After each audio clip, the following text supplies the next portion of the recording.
Krishna and welcome to Srimad Bhagavatam class. Continue the 4th canto, chapter 23, entitled Maharaj Prithu's Going Back Home. Your text 20. Om Namo Bhagavate Vasudevaya. Om Namo Bhagavate Vasudevaya.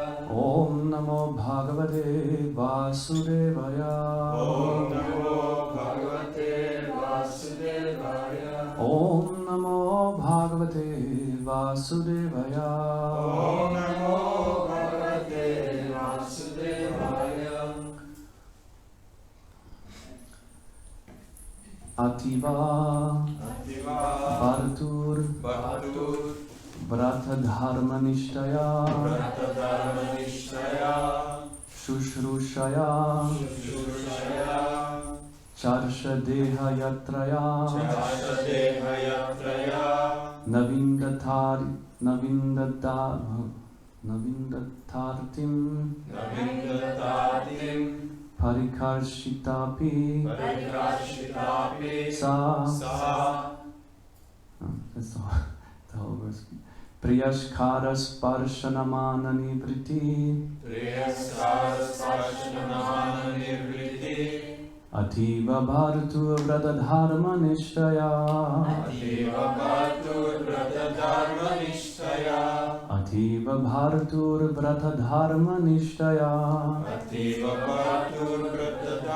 Nishtaya Shushrushaya Charshadeha Yatraya Shushrushaya Charshadeha Yatraya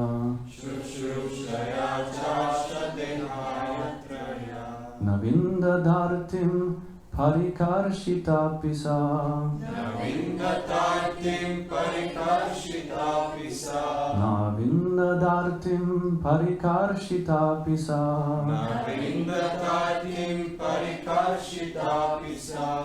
Preyaskara Sparshanamana Nivriti Preyaskara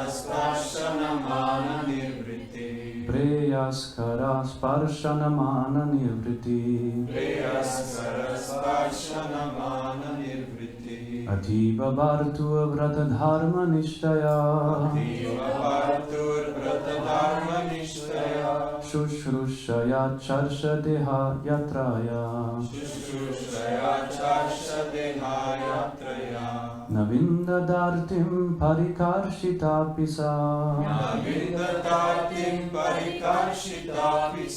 Preyaskara Sparshanamana Nivriti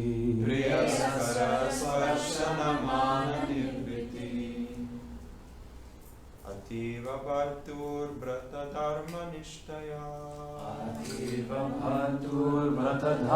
Nishtaya Shushrushaya Charshadeha Yatraya Navindadartim Parikarshitapisa Preyaskara Sparshanamana Nivriti Ativa Bhartur Vrata Dharma Nishtaya Shushrushaya Charshadeha Yatraya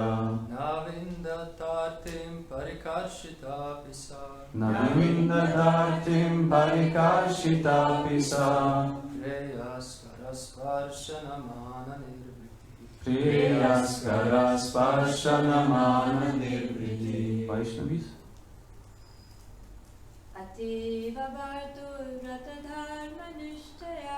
Ativa Bhartur Vrata Dharma Nishtaya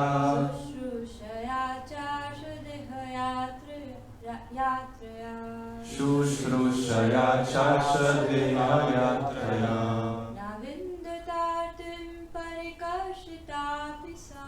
Navindadartim Parikarshitapisa Preyaskara Priyaskara Sparshanamana Nivriti. Ativa, very much, Bharatu, of the husband, Vrata Dharma, vow to serve him, Nishtaya, by determination, Shushrushaya, by serving, Cha, also, Arsha, like the great saintly sages, Deha, body, Yatraya, living condition, Na, did not, Avindata, perceive, Artim, any difficulty, Parikarshita, Api, although transformed, to become lean and thin, Sa, she, Priyakara, very pleasing, Sparshana, touching, Mana, engaged, Nivriti, pleasure. Translation and purport by His Divine Grace, Srila Prabhupada ki jai. Although she was not accustomed to such difficulties, Queen Archie followed her husband in the regulative principles of living in the forest like great sages. She lay down on the ground and ate only fruits, flowers and leaves, and because she was not fit for these activities, she became frail and thin. Yet because of the pleasure she derived in serving her husband, she did not feel any difficulties. Purport. The words Bharatu Vrata Dharma Nishtaya indicate that a woman's duty or religious principle is to serve her husband in all conditions. In Vedic civilization, a man is taught from the beginning of his life to become a brahmachari, then an ideal grihastha, then vanaprastha, then sannyasi. And the wife is taught just to follow the husband strictly in all conditions of life. After the period of brahmacharya, a man accepts a householder's life, and the woman is also taught by her parents to be a chaste wife. Thus, when a girl and boy are united, both are trained for a life dedicated to a higher purpose. The boy is trained to execute his duty in accordance with the higher purpose of life, and the girl is trained to follow him. The chaste wife's duty is to keep her husband pleased in household life in all respects, and when the husband retires from family life, she is to go to the forest and adopt the life of vanaprastha, or vanavasi. At that time, the wife is to follow her husband and take care of him just as she took care of him in household life. But when the husband takes the renounced order of life, namely sannyas, the wife is to return home and become a saintly woman, setting an example for her children and daughters-in-law and showing them how to live a life of austerity. When Chaitanya Mahaprabhu took sannyas, his wife, Vishnu Priya Devi, although only 16 years old, also took the vow of austerity due to her husband's leaving home. She chanted her beads, and after finishing one round, she collected 1 grain of rice. In this way, as many rounds as she chanted, she would receive the same number of rice grains, and then cook them and so take prasad. This is called austerity. Even today in India, widows or women whose husbands have taken sannyas follow the principles of austerity, even though they live with their children. Prithu Maharaj's wife, Archie, was steadily determined to execute the duty of a wife, and while her husband was in the forest, she followed him in eating only fruits and leaves and laying down on the ground. Since a woman's body is considerably more delicate than a man's, Queen Archie became very frail and thin, parikarshita. When one engages in austerities, his body generally becomes lean and thin. Becoming fat is not a very good qualification in spiritual life, because a person who is engaged in spiritual life must reduce the comforts of the body, namely eating, sleeping, and mating to a minimum. Although Queen Archie became very thin from living in the forest according to regulative principles, she was not unhappy, for she was enjoying the honor of serving her great husband.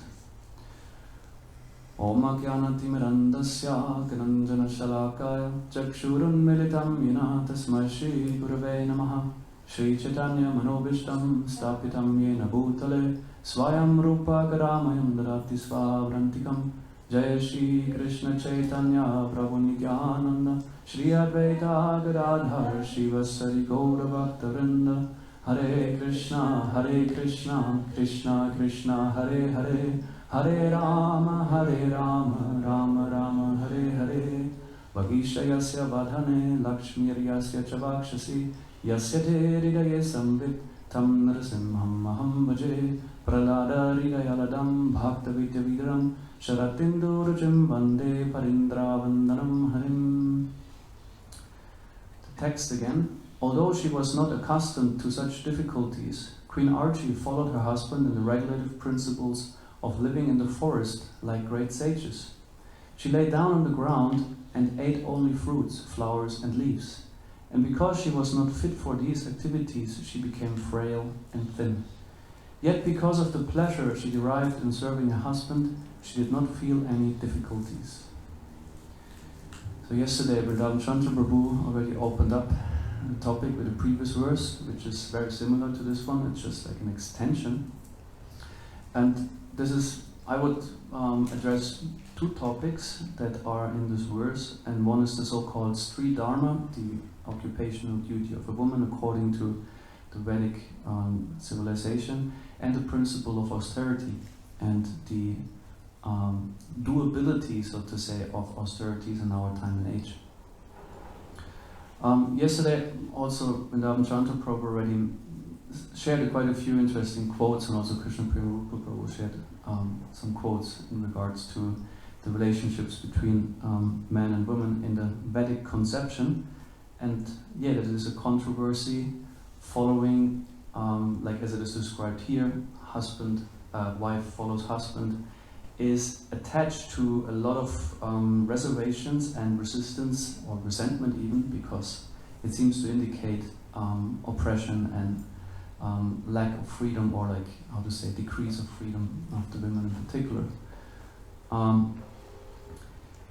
Also the Sri Dharma is mentioned over many places. Also if you just type it in the Veda-based searches and so on, or the Vani quotes, then you find many statements where it is described that there are like a few comparisons given. It said the wife should see the husband as God, the disciple should see the guru as God, and the Shudra should see the master as God. So it's always the principle, one is, so to say, the servant and looks up to the master, like for leadership. And maybe even these terms already cause quite maybe resentment in the modern mind, because it's like, it sounds all like kind of, oh my God, I'm going to be oppressed. And here the verse says that actually Archie did not feel, or Queen Archie did not feel any difficulties because of the pleasure she derived in serving her husband. I find this is very significant. From the previous verse we heard that Queen Archie was not accustomed to any kind of tapasya in that sense. It said she lived in the palace, she would never leave the palace, or like never means practically never, but certainly she would go out sometimes. But then would start like an austerity which is like very drastic compared to what she was used to. And there's a nice quote which I unfortunately could not find anymore where exactly, but it stayed in my mind. Perhaps it's from the Hari Bhakti Vilas. And there it is mentioned that also a disciple, perhaps a brahmachari or generally a disciple, stops to feel discomfort,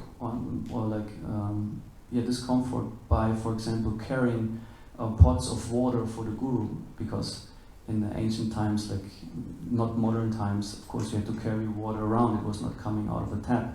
So I also experienced this in India some years ago when I served the spiritual master I had back then, and I had to carry like this 10-20 liter buckets of water, like at least 50 meters from the source of water to the house, and quite frequently. And yeah, if you do it frequently, it's a discomfort, particular if you're not Indian and it's summer in India and you got to walk around with these loads. And it said it stops to be a difficulty because when the student attains or like receives transcendental knowledge or even prema, all this becomes insignificant. So it said the reward of the relationship, so to speak, is the same like here with husband and wife. On a spiritual platform, if both, Srila Prabhupada points it out in the purport, dedicate their life to a higher purpose, which means spiritual elevation, we both team up, so to speak, to go back to Godhead, instead of we both team up to give each other material enjoyment as good as possible, and if it doesn't work anymore, okay, then we go separate ways. So, and here, if this is there, if this commitment to a higher purpose is given, then also the difficulties that arise in terms of work or duty or mental difficulties, they are said to become less up to non-existent if one truly receives the rewards of spiritual practice. So then it's a service of love, not a service of duty or like need. You know, in a material nature, on a material platform, we are needy for material enjoyment, mental enjoyment, and naturally then there's a tendency to use others, not even out of evil motivation, simply out of I need something and I want to pacify my needs, so I need someone to pacify it. So even if it sounds horrible, but we use each other then, if it's about getting sense pleasure. We are in agreement, I give you sense pleasure, you give me, but at the same time it's a mutual, rather, relationship of enjoying and controlling and using, whereas the relationship principle that is highlighted in the Vedic scriptures is become a servant of each other, a servant of the spiritual needs in the first place. At the same time, of course, the dharma of a husband is to give protection in all respects, and as said here, the dharma of a woman would be to serve and follow the husband who does so, who also follows himself the spiritual principles, to serve him in. Here it said in all circumstances, your Prabhupada writes. And this of course relates to the Varnashram principle of stages a man is supposed to go through. Srila Prabhupada writes about the brahmacharya, then the grihastha, vanaprastha, sannyasas, different stages. So it does not necessarily relate to whatever the husband does, the wife has to follow, because it's some interpretation that we find also nowadays that gives reason for being very critical about that concept. And yesterday also Krishna Premarupa Prabhu shared a quote, which I also would like to pick up on again. It's in the 7th canto, there are two verses, 7:11:28 and 7:11:29, that give us also a bit of the, the origin of the whole concept. Why is this relationship concept like that? And I start with 7:11:29 and go back to 28 because it makes in this moment a bit more sense. In 7:11:29 it said, "The woman who engages in the service of her husband, following strictly in the footsteps of the goddess of fortune, surely returns home back to Godhead with her devotee husband and lives very happily in the Vaikuntha planets."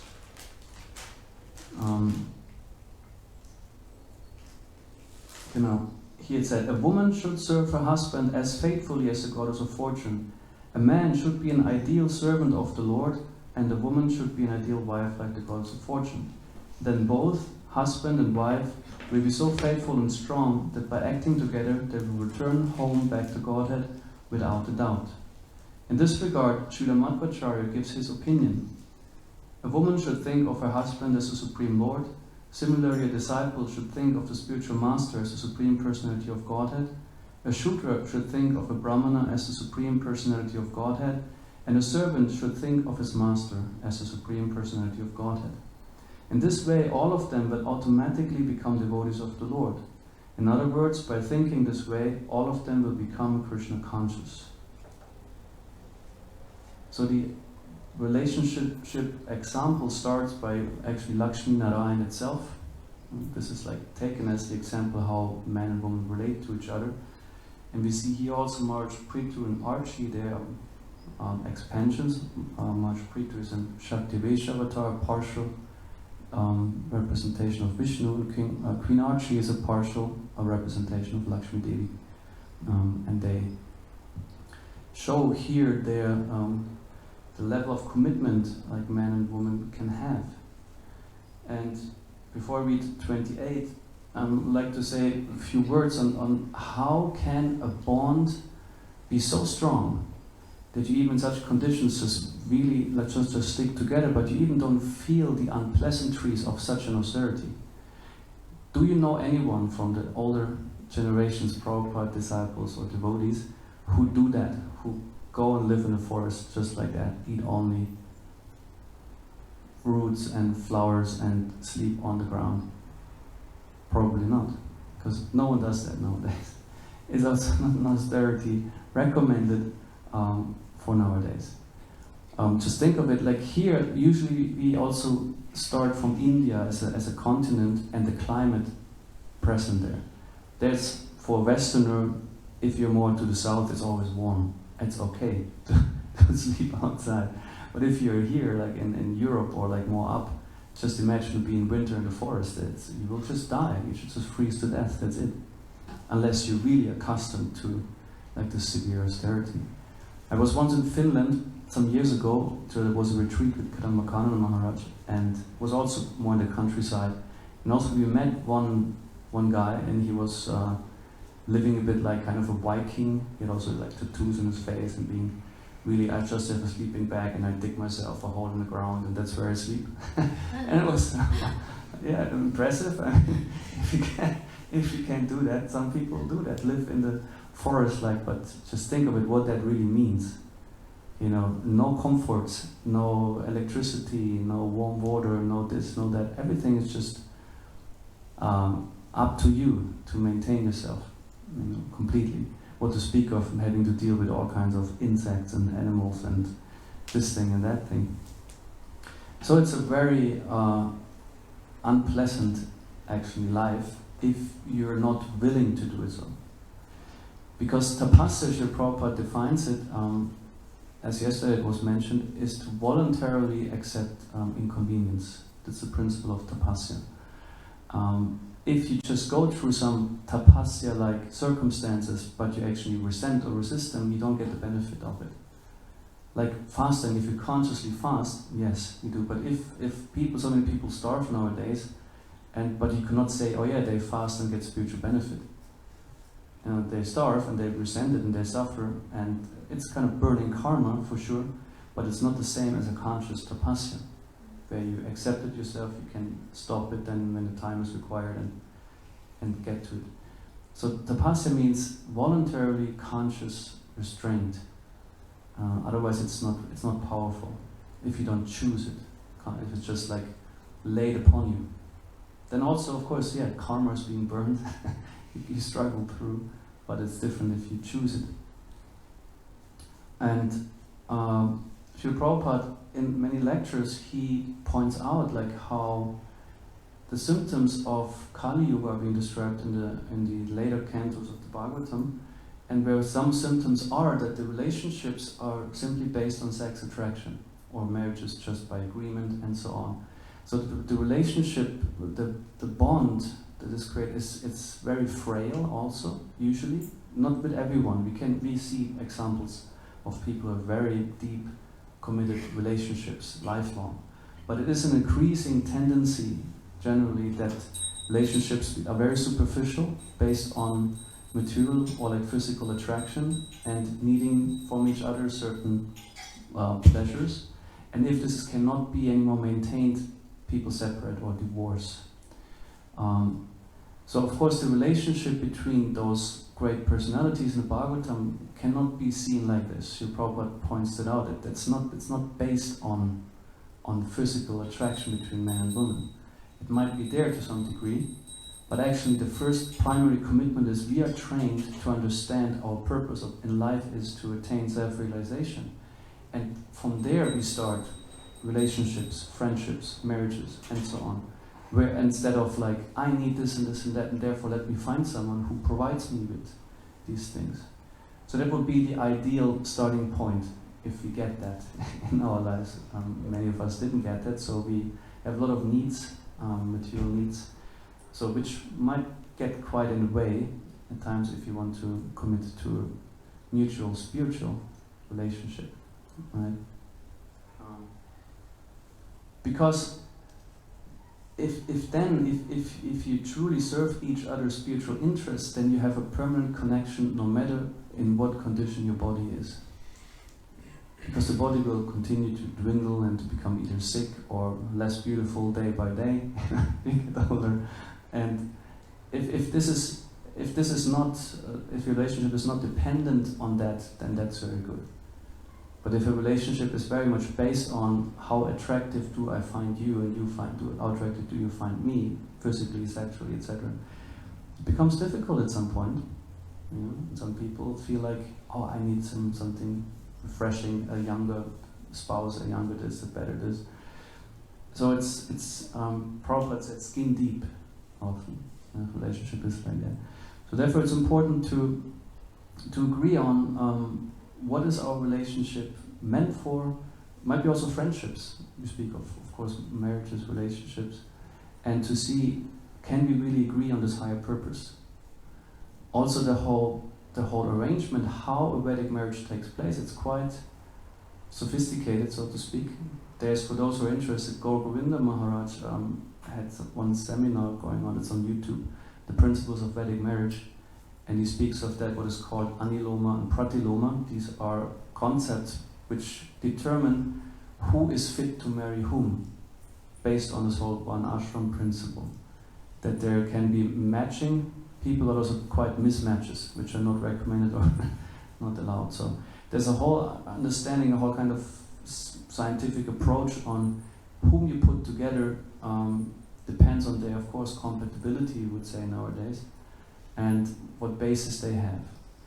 One reason why also nowadays often relationships don't work, because the people who come together in the first place are not compatible, or not really, they can't really work on so many levels together.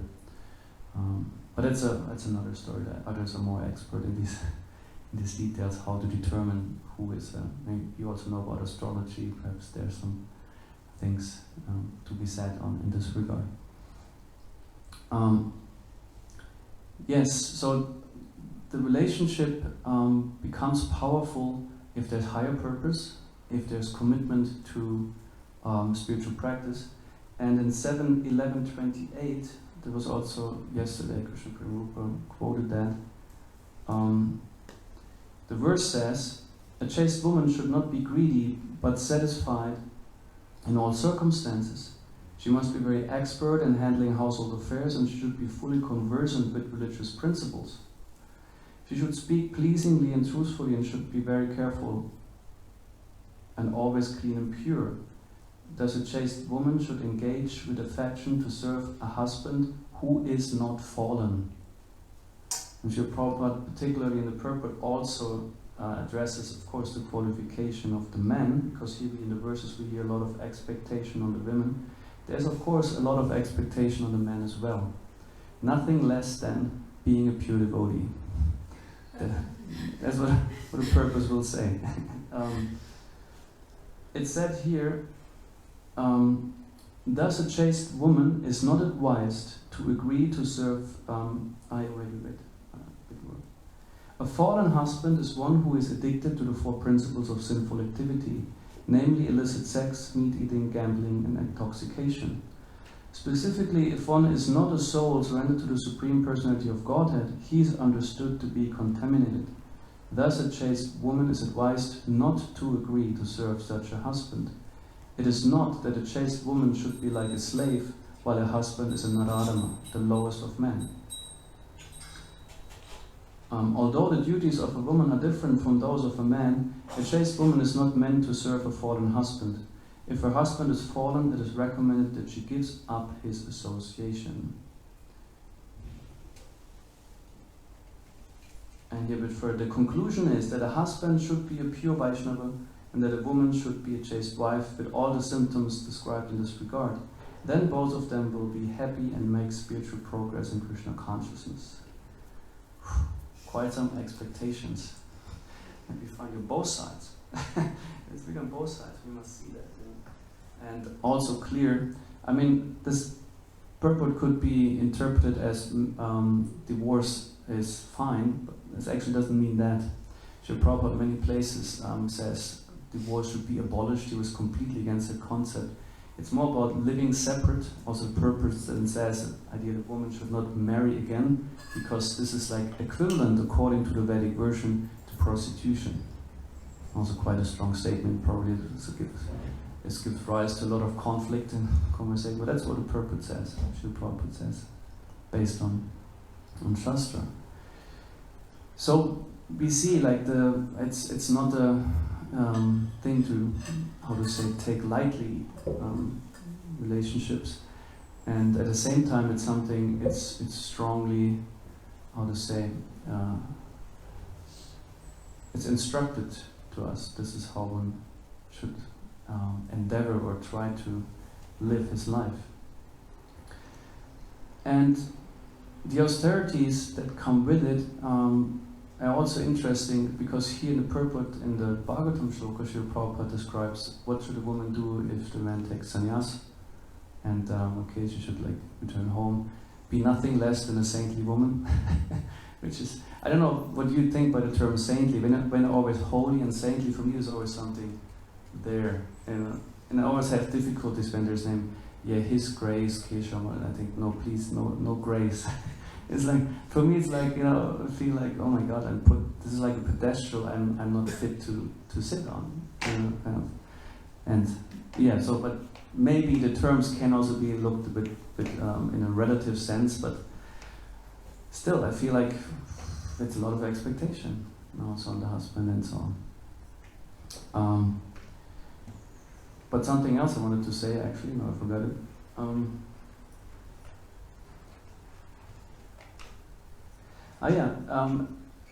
One interesting aspect to notice that there's only two, usually suicide is not sanctioned in Vedic scriptures. Doesn't go, it's considered sinful if you destroy your body. But two types of suicide are permitted, so to speak. One is the very elevated level of love of God, where you can't tolerate the separation of Krishna anymore, and your body is just like a burden, an obstacle in your relationship to Krishna. You're allowed to give it up. So that's a very high platform. And another is for a wife, if the husband dies, and she can enter the, how does this fire is called? Funeral fire, what is it? Funeral pyre. Funeral pyre, this kind of, when the husband is burned. If you think of that, I mean, for me this gave me quite some shock always, I don't know, I never witnessed, I hope I never have to witness, that someone burns alive. Right? It's probably a very gruesome scene. But it was common.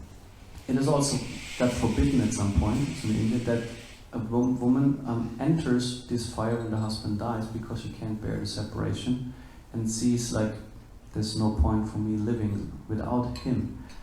So consider also what bond must be there, like that you're willing to do that. And we see it in the Mahabharata. There was Madri and Kunti, the two wives of King Pandu, and actually both were eager to go with Pandu. So, and then Kunti there was quite a source of frustration for her. She anyway was not so happy with how much Pandu was asking her to use the boon she got from Durvasa Muni in order to receive the demigods so that they get children, because she felt Madri tricked her. She like one by one, the boon, she got one son after the other, and Madri just like invoked Ashwini Kumaras and got twins. She thought, now she has 2 children, I have 3, and she felt it was quite some competition. But then it turned again the other way when they were arguing about who is going with Pandu. Madhuri used the argument, listen, you have 3 sons, I have 2. You get more responsibility to take care of, and Kunti agreed to it, but I guess she was not happy. Well, actually was not happy about it. And Madhuri was willing to just enter the fire. And I think it's quite impressive, if a woman is willing to do that. It became a custom in India that was what a crime, because women were pushed or forced to follow their husbands, even if they didn't want to, in this way, which is hellish. So, but just as a side note, like how, in regards to this relationship concept that is presented to us in the Srimad Bhagavatam, the second part of the purport, the second paragraph, speaks of Vishnu Priya Devi, the wife of Chaitanya Mahaprabhu, and the type of austerity she performed, which is, you recall what she did? Right? Chanting rounds, and for each round collecting a piece of grain. Let's assume she has as 108 pearls as we have, and you know what it takes sometimes, okay, 16 rounds, maybe 32 rounds. Even if you do that, how much is like 16 or 32 grains of rice, kind of fills a little spot on your hand. And said that's what's cooked and being accepted as prasada. So it's practically like you don't eat. You just have a little kind of something, your body gets the idea, oh, there's some intake. And you get that. So this level of austerity is amazing, and probably most of us, we wouldn't be able to do that. But interestingly, the principle of austerity is to gradually and sometimes quite drastically reduce any physical or mental needs up to the point where you can let go of them. Because our initial teaching of the Bhagavad Gita is we are the spirit soul, and the spirit soul actually maintains the body. But being identified with mind and body, we think the needs of the mind and body are our needs. And it requires a gradual process of transformation through also tapasya, that we can get to this level and understand, aha, it's not the food that maintains me. It's the spirit soul that actually by its energy maintains the body, and if the soul leaves, it's gone. But this is a powerful mechanism of how the consciousness is absorbed in matter, and then thinks, I'm identical with the conditions matter has in terms of a body, mentally as physically. So therefore also sometimes the mind is so powerful, makes people die by certain ideas they have. Like an idea can literally kill you if it kind of becomes an obsessive thought. That people, for example, die by suffocating, whatever, simply because they really think that. It can be some. Or on the other hand, a thought can be so powerful that a woman's manifests all the symptoms of pregnancy, although she isn't pregnant, because the mind has this idea. This is, and manifests that in the body. So the pasya is meant to make us capable to let go of bodily needs. And I would like to read also one quote Srila Prabhupada at the end of the purport relates or addresses the point that Queen Archie was very frail and thin because they didn't eat much. So, and that means usually people who are dedicated to tapasya are rather thin. Maybe depending on the metabolism, your body might have a certain constitution, that doesn't allow you to be very thin. You still might look kind of chubby, but that's maybe exceptions. And he writes here, becoming fat is not a very good qualification in spiritual life, because a person who is engaged in spiritual life must reduce the comforts of the body, namely eating, sleeping, and mating, to a minimum. Queen Archie became very thin, and living in the forest according to regulative principles, she was not unhappy.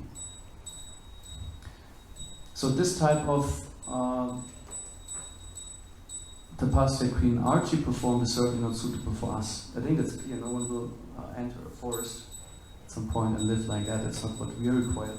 But Srila Prabhupada makes clear what kind of tapasya he expects from those who are in the movement for Krishna consciousness.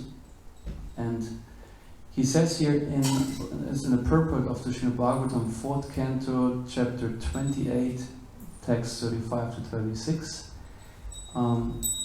we can definitely see that to advance in Krishna consciousness, one must control his bodily weight. If one becomes too fat, it is to be assumed that he is not advancing spiritually. Srila Bhaktisiddhanta Saraswati Thakur severely criticized his fat disciples. The idea is that one who intends to advance in Krishna consciousness must not eat very much. So eating also to a minimum. That's, I think, in our movement a challenge. Just look at what is being cooked every day, or the festivals, and how much Also what we eat in terms of sugar, milk, and like there's so many fats. So one is quite, it's quite a challenge to really eat only as much as necessary. There's also an interesting concept, necessity depends on physical constitution. Not everyone has the same, we cannot say what is necessity for me is necessity for you in terms of you might need different things. But we can understand there is a level where we say that's necessary and all above that is it's additional enjoyment. And how do we figure out what is really necessary? By actually challenging ourselves with some tapasyas that make us realize with how less we can actually go. I remember also my mother said, like, it was once about quitting coffee, because she didn't like to drink coffee, but also feels the side effects of it, of long-term coffee use. But then said, oh yeah, once I had a day without coffee, and then I got a headache, and then I went back to drinking coffee, and I said, well, yeah, it's called, how say these symptoms, it's called, how say, an Entzugssyndrome, how you say that in English? Withdrawal symptoms. Well, yeah, that's what happens when you stop it. It's not an indication, oh, it's wrong. No, it's about, you're supposed to tolerate it and then go on, and then you can let go of it. So voluntarily accepting inconvenience, that's what your Prabhupada says. So if you fast, for example, yeah, of course your body's hungry, you might feel weak for a bit, you might have a headache, your mood might be affected, you feel like, because I'm hungry. But this is to be tolerated, and you can notice, you can make the experience. Many of you have fasted many times. You probably know, like at some point, there's a shift, where your body even feels, I don't need more. And the next day, when you break fast and you eat something, and usually you would eat such a plate, and after half a plate you feel, I had enough, right? So you can understand, like, needing, we might be very surprised what we actually need, in terms of how little this might be, and how much we actually want. And there's also, it's not only a matter of practicing discipline, by fasting, for example, it's also a matter of understanding, why do I, for example, eat or sleep or do all these things? Because we don't only eat because we are hungry. You can eat because you're frustrated, or you can, there's so-called emotional eating, emotional eaters. So it's not about that you just have to taste things, no, you feel something in your mind is bothering. Or sleeping, it's not only that you sleep because your body is tired. You can also sleep means I get a break off, or like, dealing with frustration or boredom and whatever. So all these things, eating, sleeping, mating, defending, and so on, can have secondary purposes. And if you want to control them, we must be also aware, okay, what makes me do the unnecessary eating, the unnecessary sleeping, the unnecessary mating, the unnecessary defending, and so on. That's something I guess we can have in mind. And Srila Prabhupada writes further in the purport, one should instead eat only prasad and no more than required. And you might remember the nectar of instruction, starting Srila Prabhupada in the introduction says, I have it right here. In all spiritual affairs, one's first duty is to control his mind and senses. Unless one controls his mind and senses, one cannot make any advancement in spiritual life. Then the first shloka saying, Vacho vegam, manasa krodha vegam, jiva vegam, udarupashta vegam, vigan vegam. Vigan juvesha heta dhiraha, sarvam apibam pritibim sashishyat. And also there, like in the purport, quite a few lines, or quite a text is dedicated to how one, even also in regards to prasadam, should be very careful not to, in the name of spiritual activity, just satisfy his tongue. Would not be tempted to think, oh, I cook all this nice prasadam for Krishna, but then I also eat a lot. Chaitanya Mahaprabhu is advising, don't eat sumptuous food or like very delicious food, and don't dress, how to say, vainly, kind of, or like, you know. So this way we are advised to be careful not to do that. And the tapasya that is very much emphasized for Srila Prabhupada in different ways that is doable for us is, for example, the Ekadashi vow, the Ekadashi Vrata. Here in a lecture on the Srimad Bhagavatam, 3rd canto, 12th chapter, text 19 from 1975 in Dallas, Srila Prabhupada writes, says, but if you want to realize God, as it is said here, tapaseva, only by tapasya, only by penance one can realize otherwise not. Otherwise it is not possible. Therefore this word is used, tapaseva, tapasa eva, only by tapasya. There's no other means. So obviously there's a lot of emphasis on tapasya, and it makes this point very clear. Tapaseva param. Param means the supreme. If you want to realize the supreme, the absolute, then you must agree to a certain type of tapasya. Otherwise it is not possible. The preliminary little tapasya, just like Ekadashi, that is also one of these items of the tapasya. Actually, on the Ekadashi days, we shall not take any food, even drink water. But in our societies, we are not doing so much strictly. We say, Ekadashi, you don't take food grains. Take little fruit, milk. This is tapasya. So we cannot execute this tapasya? Question. So if we are not prepared to undertake even this very, very easily executable tapasya, then how can we expect go back to home, back to Godhead? No, that is not possible. Therefore here it is said, tapaseva, tapasa eva. Eva means certainly, you have to. Prabhupada says. So in the Ekadashi, is something originally you're supposed not to eat at all. I mean, I tried sometimes. I mean, often it works. Sometimes you drink only water over the day. But now I do it reducing it in that way, saying I don't eat breakfast, don't eat lunch, just once in the evening, something over the day, some liquid, and it's always a good experience because what I also every time you realize, you feel a certain sense of empowerment if you can resist the urge of the body, of the belly, of the tongue. And it's kind of powerful. It gives you a sense of ability also. If you have this discipline, it works. I can do it. I'm more than my body, so to speak. I don't have to. Well, there's this one advertisement. I don't know from whom it comes, and it was sometimes also on the train station. And the advertisement was "Obey your body." I don't know, some kind of cosmetic stuff. I think something like. Yves Rocher, I don't know what, but kind of struck me like this, obey your body. He's like, no, don't. Don't obey your body. Make your body obey to you, to pasya. So, yes, these were a few things I wanted to address. So I don't know if you have time for another question or comment. I didn't inform you yet, but with this change in timing, we decided that it will at 8:30. Yes. Including question answer will finish, and then if there's questions, they can also be asked privately. Alright. But since I didn't tell you before, I don't think I have the right to cut you down. Okay. So shall we see if there are any comments or questions? It's up to you. Then.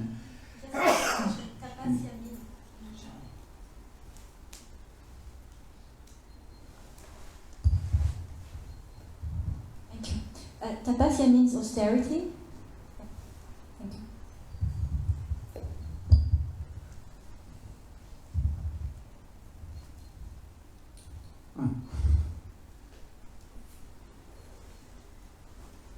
I was just reflecting on what you mentioned about Ekadashi and also about relationships. And first about Ekadashi, recently I heard a lecture from His Holiness Bhakti Swami Maharaj where he described the importance of Ekadashi and how Ekadashi is the mother and Bhakti is Ekadashi is like a pregnant woman and Bhakti is the daughter. So that's how important it is to observe Ekadashi nicely. And it comes from a song of Bhaktivinoda Thakur. And he said that how you should observe full fast, if not then at least until 12, if not then only fruits, if not. So it's quite, thank you for pointing it out, because sometimes it's becomes like a feast day for us also. Mm-hmm. So it's so nice to also remember how strictly we have to observe Ekadashi and how important it is. Yes, because actually it's not fasting if you just replace the items and the quantity remains the same. Then it's just like, you can also say, yeah, I fast for meat every day, so I don't eat meat. But it's not the idea. Fasting means you reduce less and try to go with less. Thank you. And also about relationships, I was just thinking, just something I thought was quite nice, which I recently encountered. I was in this seminar with Ratnabhushan Guru, organized by CVS, and he was really speaking about, because I was reflecting as he was speaking, this connotation is very much reflected, I think, in this term servant leadership. I think Jayapataka Kumar coined it, I don't know, but this is such a nice term, servant leadership. And that's something we can follow in relationships also, that you lead but you're also like a servant. So it could be like a very reciprocal relationship. And then Ratnabhushan Guru was pointing out, like he was saying, to really analyze ourselves and how to separate our existence with our mind and our bodily needs and demands. And he said something very nice, which I'm trying to do, to really write down our needs in relationships. And we might act in a certain way, we might have certain expectations. So to really write down our needs, and like he gave a whole list of what we can write down. And I thought it's also nice for personal practice to really observe why we act in a certain way and our own needs, and that's why we act in the relationships in a certain way. Yes. Yeah, we can't give up artificially needs. It's like a gradual thing. Alright. Granta Srimad Bhagavatam ki jai, Srila Prabhupada ki jai.